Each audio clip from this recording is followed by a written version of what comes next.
अगर हम लोगों से विधायक जितनी उम्मीद करनी है, जिला पंचायत जितनी उम्मीद करनी है, सांसद जितनी चाहते हो कि हम मदद करें, तो सांसद बनाओ भी भीम आर्मी वाला समाज पार्टी को। अगर चाहते हो कि भीम आर्मी वाले आप लोगों की विधायक जितनी मदद करें, तो कम से कम भीम आर्मी वालों को विधायक बनाओ। जिला पंचायत जितनी मदद करनी है तो जिला पंचायत बनाओ। होता क्या है कि हमारे यहाँ अगर 80 सीट आ जाए, प्रधानी की बात कर रहे हैं, प्रधानी में अगर 80 सीट आ जाए तो 80 में कभी समझदार व्यक्ति को प्रधान नहीं बनाया जाता है। जो सबसे चूतिया किस्म का आदमी होगा, जिसको कुछ नहीं आता होगा, उसको प्रधान बना दिया जाएगा, प्रधानी चलाएगा दूसरा। क्योंकि समझदार व्यक्ति को अगर प्रधान बना दोगे तो गांव का विकास होगा। वही हाल हो रहा है हम लोगों के साथ। हम लोग लगातार लड़ तो रहे हैं, अब पता लगा हमारे विपक्ष में ऐसा खड़ा कर दिया जाएगा, अब गांव में सिर्फ 82 वोट होते नहीं हैं, और भी वोट होंगे। अब वो लोग तो सपोर्ट उसको करेंगे जो उसके इशारों पे नाचने वाला होगा, और भीम आर्मी वाले किसी की सुनेंगे नहीं। तो हम लोगों के सत्ता में आने के चांस बहुत कम, क्योंकि भीड़ तो चंद्रशेखर भैया की रैली में लाखों की होती है।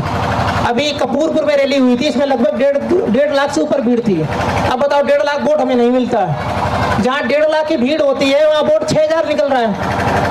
बताओ क्या किया जाए आप लोगों के लिए। 1.5 लाख की भीड़ में 6000 जब वोट निकल रहा है, हम लोग लगातार दिन भर पेट्रोल फूकते हैं, दिन भर गाड़ी चलाते हैं, दिन भर जहाँ जिस पुलिस वालों से विरोध कर रहे हैं। पता नहीं मेरी कितनी बुराइयां हो चुकी हैं, मेरी गाड़ी में कैमरे ना लगे हो तो गाड़ी पे पता नहीं कितनी बार हमला हो चुके हो।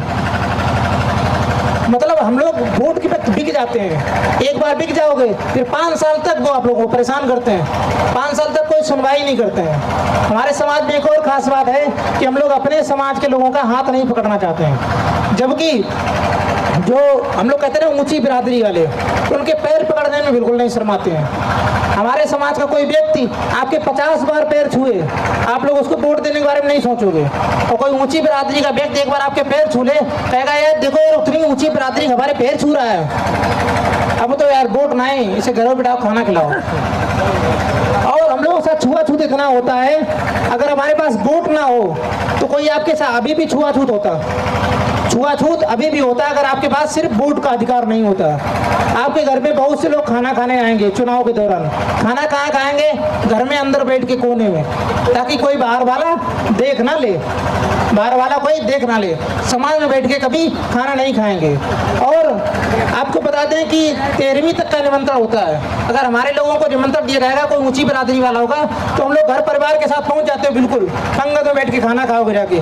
आपकी पंगत भी साइड में लगाई जाती है, फिर भी खाना खाओगे। लेकिन भाई निमंत्रण अगर आप दोगे अपने यहाँ, तो वो आपके यहाँ खाना खाने नहीं आते हैं, आपके यहाँ पंगत में लगाने नहीं आते हैं। तो भाई अपने आप को खुद ही नीचा समझ रहे हो, आप अपने आप को खुद ही छोटा समझ रहे हो, तो दूसरे तो छोटे समझेंगे। एक दिन खाना खाने से आपको ज्यादा मोटे तगड़े तो हो नहीं जाओगे।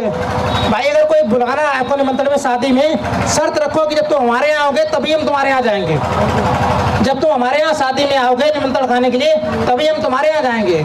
लेकिन वो तो आपके यहाँ आएंगे नहीं, आप ही पहुंच जाओगे बेशर्मों की तरह। आप लोगों ने इतनी बेशर्मी लाद ली है, फिर बोलते हैं देखो हमारे साथ तो छुआछूत हो रही है, हमारे साथ तो अत्याचार हो रहा है। काम धंधा कुछ करेंगे नहीं, सुबह बैठ जाएंगे लम्बरदार साहब के यहाँ, वो चाय पिला दें, फिर सोचते हैं कहीं ऐसा ना वो खाना खा रहे तो खाने ही पहुंच रहे। ऐसा मैंने देखा है अपने समाज के लोगों में। आज भी बहुत प्रधानों के यहाँ लोग, 10 लोग सुबह सुबह बैठ जाते हैं सिर्फ चाय के लालच में, क्योंकि हम लोग अपने अंदर का जो आत्मसम्मान है, एक मानव तो होता है ना अंतरात्मा, उसको मार चुके हैं। अपनी अंतरात्मा को हम लोग मार चुके हैं और अपने आप को इतना गिरा हुआ बना चुके हैं, सर झुका के चले जाएंगे, खाना खा के चुपचाप चले जाएंगे। और कुछ लोग कैसे होंगे, पैक करा के भी ले आते हैं। भाई जब आप लोग अपनी इज्जत खुद नहीं करोगे, अपना सम्मान खुद नहीं करोगे, तो दूसरे से कैसे उम्मीद कर सकते हो? क्योंकि समय का अभाव है और मैं एक मीटिंग में जाना है। इन्हीं सभी शब्दों के साथ मैं अपनी वाणी को विराम देता हूँ। क्रांतिकारी जय भीम।